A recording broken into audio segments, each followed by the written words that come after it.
আজ যেদিন ঠিক অম্বুবাসী শেষ হচ্ছে সেই দিনকে বসুমাতার পুজো করা হয়। আজ মামনি তাই বসুমাতার পুজো করছে।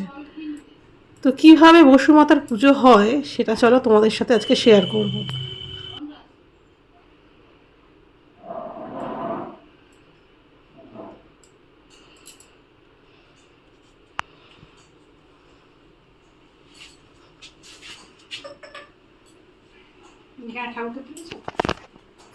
এটা মামনির আর একটা ছোট্ট ঠাকুর ঘর।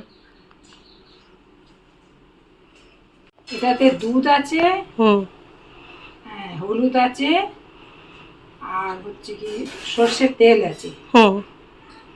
আচ্ছা, আর আর হচ্ছে কি তোমার সিঁদুর আছে, আলতা আছে, আচ্ছা 5 রকম দিয়ে বসুমাতাকে স্নান করতে হয়। আচ্ছা।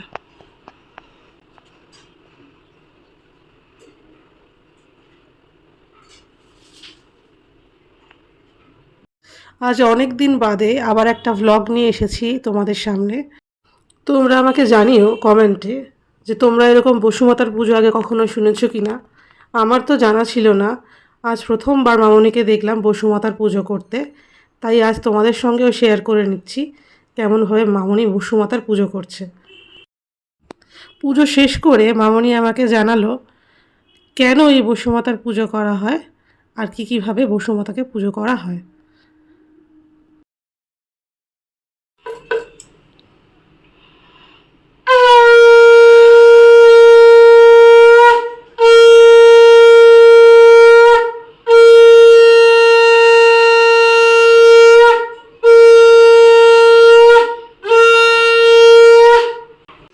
বলো।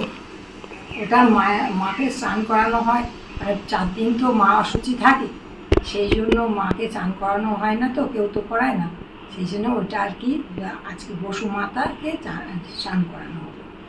5 রকম দুধ, আর দুধ দেওয়া হয়, হলুদ দেওয়া হয়, আর হচ্ছে কি সর্ষের তেল দেওয়া হয়, আর হচ্ছে সিঁদুর আর আলতা দিয়ে একটা তৈরি করে নিতে হয়, একটা মানে পাত্রে রেখে তৈরি করে নিতে হয়, নিয়ে ওটাকে বসুমাতা ফুল টুল দিয়ে পুজো করে মোমবাতি ধূপ দিয়ে তুলসীতলাতে দিয়ে দিতে হয়। তুলসীতলা হচ্ছে কি ওটা দিয়ে তারপরে হচ্ছে ওটাকে প্রণাম করতে হয়, ওটা বসুমাতাকে স্নান করানো।